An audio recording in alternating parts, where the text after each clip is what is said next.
got problems, then say some. Chopper come out of the bus like a motherfucking ray gun. Think you a beast, but you ain't one. You are not on the same page as a kid, you just page one. They had no luck, I had to make some. When I get rich, got the Tesla on day one. What color Tesla I want? The red one. What kind of red he want? The Shanks one. My niggas know I got drive, gripping that wheel. I swear a nigga got callous. My team ain't losing, don't know why you challenging. Chopper go like it's Valorant. Alright, ladies and gentlemen, and everything in between, we're back for some more Death Note. Last time we watched episode 12, and today we'll be watching episode 13, Confession. Now, in the last video, we went ahead and got some surprising information as we, got to understand who exactly this other fake Kira is, or the second Kira, for the most part.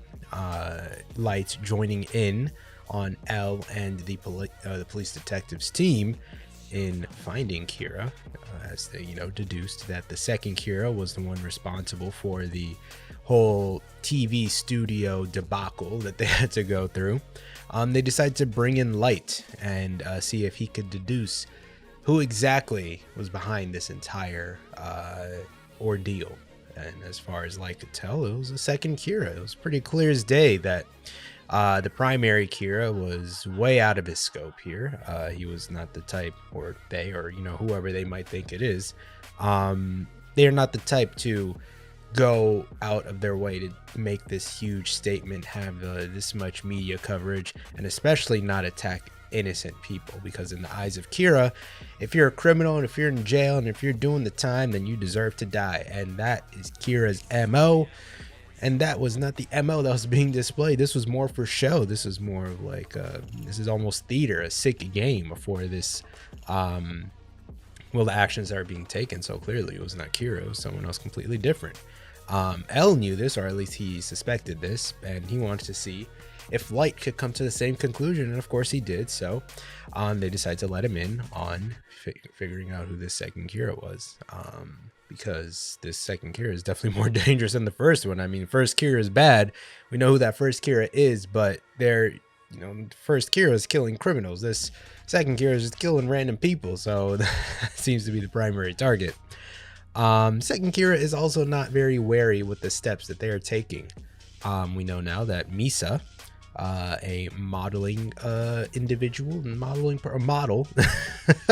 is the one who has a hold of this second Death Note that had fallen from the sky.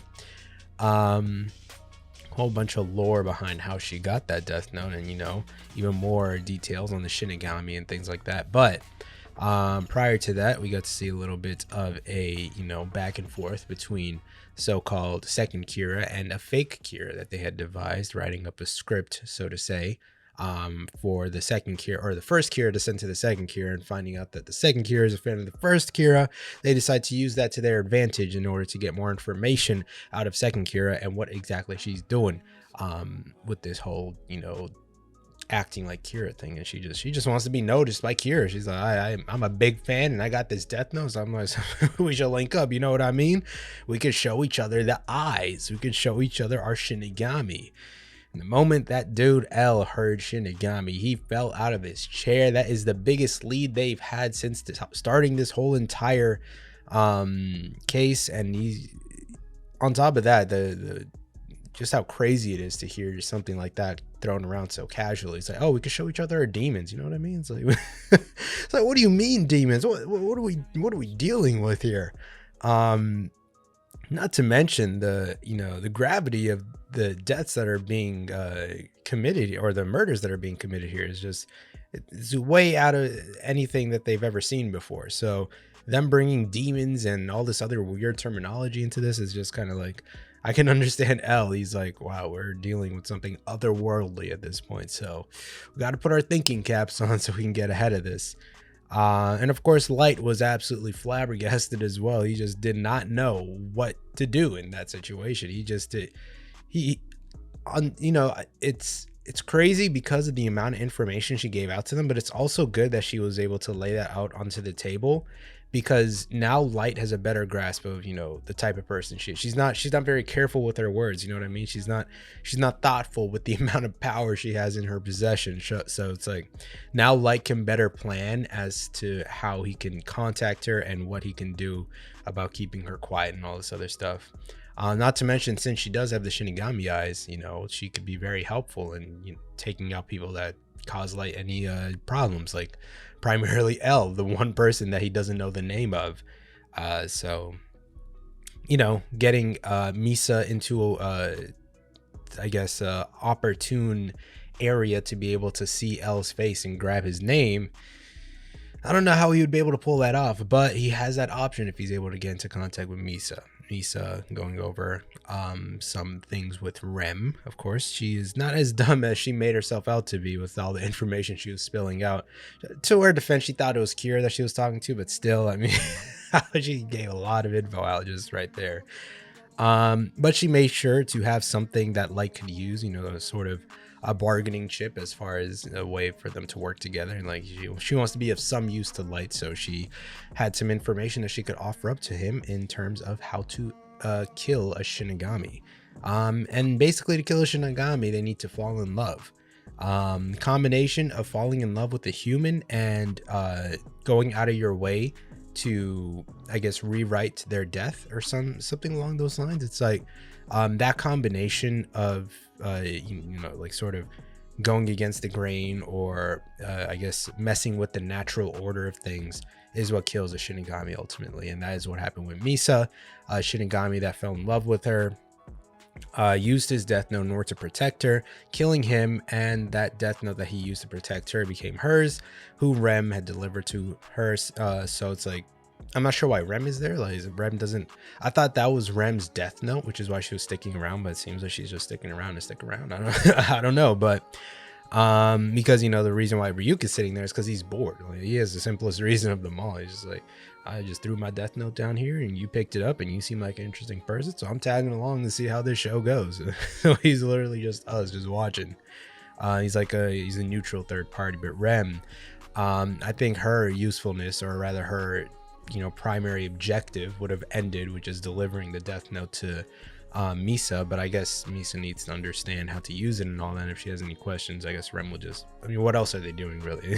I guess he'll just sit there. So I guess technically there are 3 death notes there. Ryuk's death note that Light is using, the Shinigami that sacrificed himself or whatever, or died, and Misa's using that death note. And I would guess Rem also has her own death note, so there's 3 and in play right now. So yeah, there's a lot going on right now. And then episode ended with Light and Misa sort of just passing each other, or sitting in the same cafe without knowing who the other person is. So yeah, you never know when you're sitting right next to the person that you're looking for. It's just like you just be passing them on the street, and that's just the way it goes, isn't it? So let's get started with this episode here. Full reaction links always in the description. You know the drill. Early reaction links also in the description. But let us get into episode 13. Unlucky 13. Oh, a video.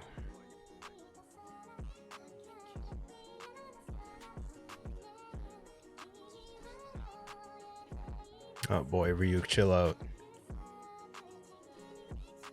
Oh, that's why they couldn't see each other's, right? They have to touch the death note to see it, regardless.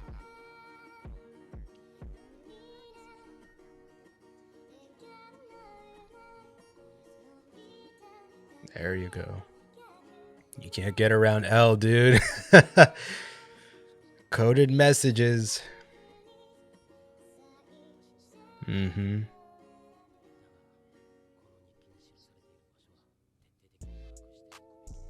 Light is like, damn it, man. Stop reading it.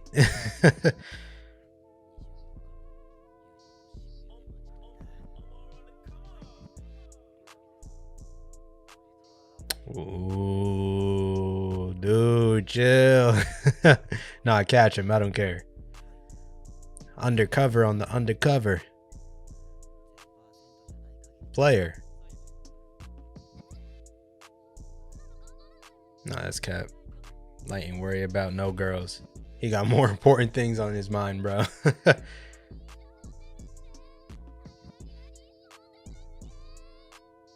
Hey, chill out. Watch your little fucking soap operas or whatever you're doing on TV.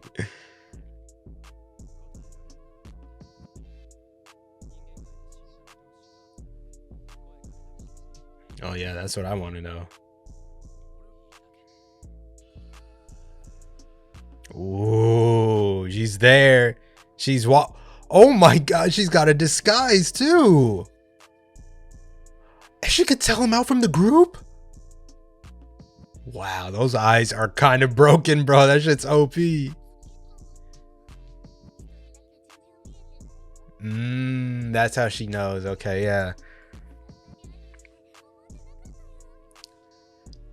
See, but that's not fair though, bro. Cause like Light can only plan for as much as he knows. There's so much about.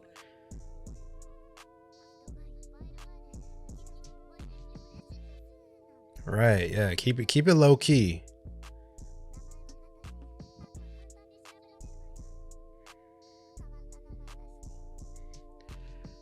Okay, let me read these. The death note will not affect those under 780 days old.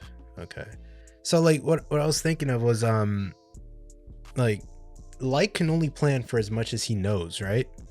So you know the aspects of the death note that he doesn't know or he hasn't bothered to ask because he's not thinking that far, right? Like he wouldn't think to assume or he wouldn't think to ask if somebody with the Shinigami eyes wouldn't be able to tell his own what's it called, his lifespan or whatever, right? So that because that's a very obscure aspect of the death note and the Shinigami eyes and all that. So it's like he can only plan for as far as he can sort of conceptualize with the abilities that he has right now. So it's like I wouldn't say it's cheating, but it's like, damn, he couldn't. There's no way for him to know that could have happened. So that's unfortunate. He had a good plan, but he got figured out immediately, bro. Death note will be rendered useless if the victim's name is misspelled 4 times. Oh shit. Yagami Light birthday. Oh boy.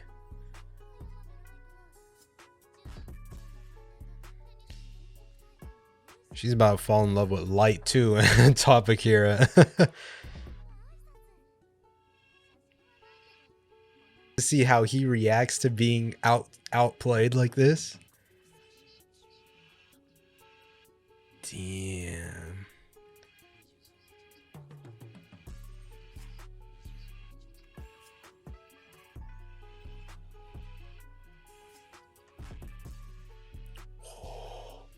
Oh. Oh my god.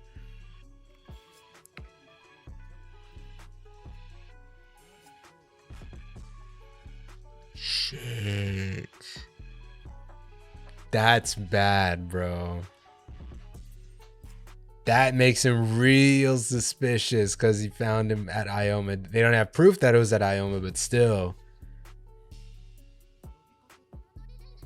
She's going to his house? You're crazy. Dude. No way. She's nuts, dude. They're gonna think she's his girlfriend. Yeah, they're gonna think she's his girlfriend, dude. Nah. Bro, he's going a while out. You're insane. Nah. What's he gonna say, dude? What is he gonna say?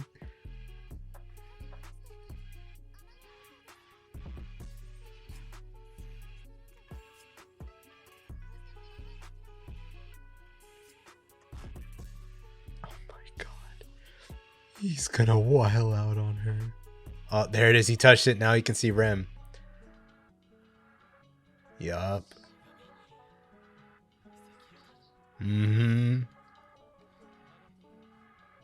Wow, he invited her, and he has to, bro. Yes, he has to plan so much out now.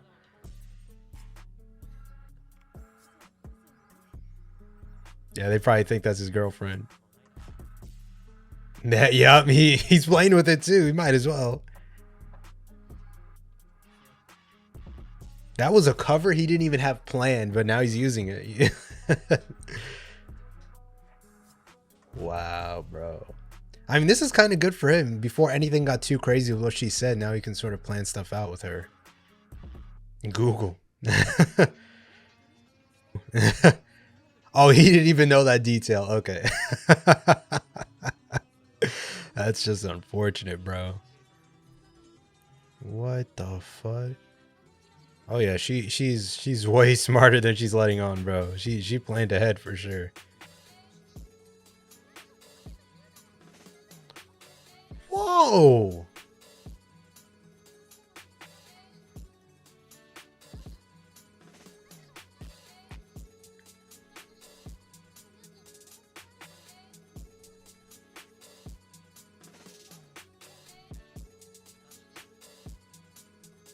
She's really down for the cause. She's a ride or die, and I don't even know you like that. God. Right, I'm saying. What is your motive here? I don't trust it.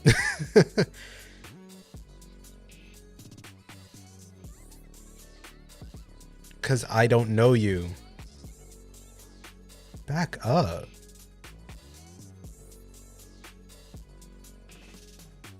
She said, use me. Are you crazy? Oh, here we go. The backstory.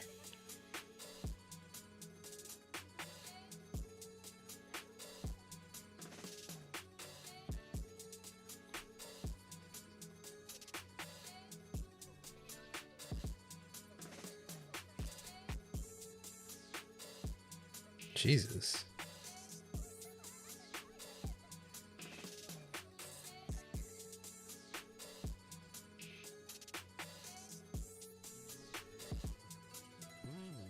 Irrational methods, bro. I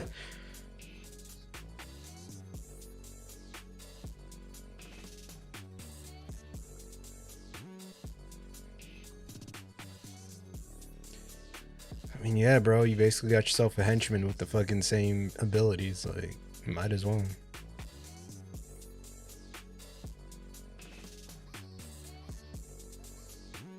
They didn't have to do all that.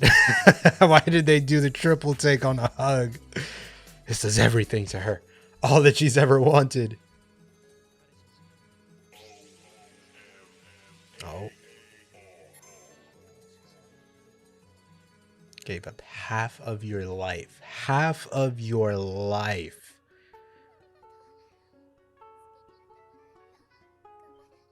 That's cap. You don't realize the sinister, twisted freak that you just got into bed with right now. Look at him. Look at him. Laughing. Sinister. Evil. Bad. Bad man. Bad man. He's gonna use her, bro. And she said it. I mean, shit, bro. She said to do it. Those are her words, not mine. She said, use me. You can't make this up. She is ready. Oh my god, I don't care if you use me, bro. Holy. It's weird. I like the balance that they're striking with this. The balance of it being like convenient but inconvenient for Light. You know what I mean? It's like there was so much information, vital information, that has gotten to the police that they shouldn't know about, making Light even more suspicious than he already is. But he gets somebody with the Shinigami eyes. Not only that, he gets somebody that's indebted to him and willing to go the extra mile. Now, if she has ulterior motives, I don't know. She's already proven to be more clever than, you know, she lets on. But what her intentions are, I don't. She might, like, she said, like, somebody, whatever, like a burglar broke to her house and killed her parents, and that's why she's indebted to Light, because Kira killed them. But like, she could just easily be an incredible actress. I don't know. Like, she's already a model. I don't know how many of the arts she's into. Like, she seems very savvy. She could be a very good actor as far as making that believable. But thing is, I feel like Light is more clever than that. I mean, Light still, I don't really think Light trusts her. He's gonna keep her at arm's distance and just use her for whatever he needs, because the eyes are far too powerful of a weapon for him to just give up. So for as long as she might be willing to work with him, if she's, you know, truthful, or if she's trying to trick him, he could still use her to some type of advantage in the future. But regardless, it's just like, I don't know. I feel like it's a good trade-off. There's a balance to that, because you never know. You never know what side she might play. You never know what she might try to do. But Light is more clever and sinister than that, because I don't know. We'll have to see, bro. We'll have to see. Like, this is a lot to take in, bro. Because she made a lot of bold moves just to get here. She went to that Ioma place. She disguised herself. Jesus, bro. Saw his name, looked him up, found his address, pulled up to his home. Like, God, if Light hadn't made the cover of him having a girlfriend, it would have been a little bit more suspicious for sure, because you just had this random girl that they never heard of just pull up to his home, and he's like inviting her over. It's like, who's that? Why'd you bring her over? Who's, like, when'd you meet her? Like, all those other crazy. He could have still finessed that that's his girlfriend, but I think it helps a lot that he mentioned having this fake girlfriend, because the girlfriend thing was already a cover, right? And then she pulls up, so that works really well as a part of the convenience I was talking about. But again, it's a good trade-off, because now he might be in pretty hot water with L, because I think he's going to be suspecting him a lot more, because this fake Kira said they found the real Kira after the Ioma meetup, and the only two that went to Ioma were Kira and the young detective in this group. But it's not 100% that this fake Kira found him there, so I don't know. I guess I'll have to take that with a grain of salt, and just how far L will take that information. But regardless, he's inching closer and closer to figuring if Light is Kira. So I feel like once it's to the point where L actually, you know, if he ever does figure out Light is Kira, I mean, Light does kind of have a big red button now with the eyes. Like, he can. Oh man, this is tough though, because he has to. Now the question is, how can he get her? This is such a crazy pick, bro. This devious face he's making. But now he has to figure out a way to get her to see L, right? That's the main thing. To get her to see L so that he can get his name. And then he basically has no obstacles after that. L is the biggest obstacle he has, because he doesn't know his name. And no one knows his name. He has no records or anything like that. So it's like, if she's able to use this extraterrestrial power to, you know, get around all those other things that L has already set in place to keep his name hidden, yeah, it's a pretty good advantage to have. So we'll have to see how he makes use of it. But again, Kira or Misa, very, very, very convenient ally to have if she's being truthful here. Hopefully she is. Yeah, it's gonna make things interesting too, because it seems like these two are like sort of the antithesis. I can never pronounce this word. Antithesis of each other, right? There's like Light who seems to be functioning off of logic, while Misa seems to be functioning off of emotion. You know what I mean? Like, she has this attachment to Kira because he saved her, but he enacted this vengeance on her that she wanted, and now she's more so going out of her way to find Kira, to find Light, because she is, you know, like, she's in tune with the message, right? she's with the ideologies, so she's more so functioning less off of the, you know, base logic that Light is going off of, which is just this whole godly persona that he's made for him as Kira, and, you know, he's the one that's going to fix the world. So, but every action Light takes is primarily, you know, logical. He's not going to let his emotions get the best of him. And if he ever does, then I think that's going to be his downfall. The only reason he's been able to stay a step ahead is because he plans everything out so well. So it's going to be an interesting dynamic to see the two of them work together. So I'd love to see how that goes out. But that does it for this one, ladies and gentlemen. Next time we'll be watching episode 14 of Death Note. But that wraps it up for this video. Hopefully you guys enjoyed this episode just as much as I did. And I hope to see you all in the next one. Peace.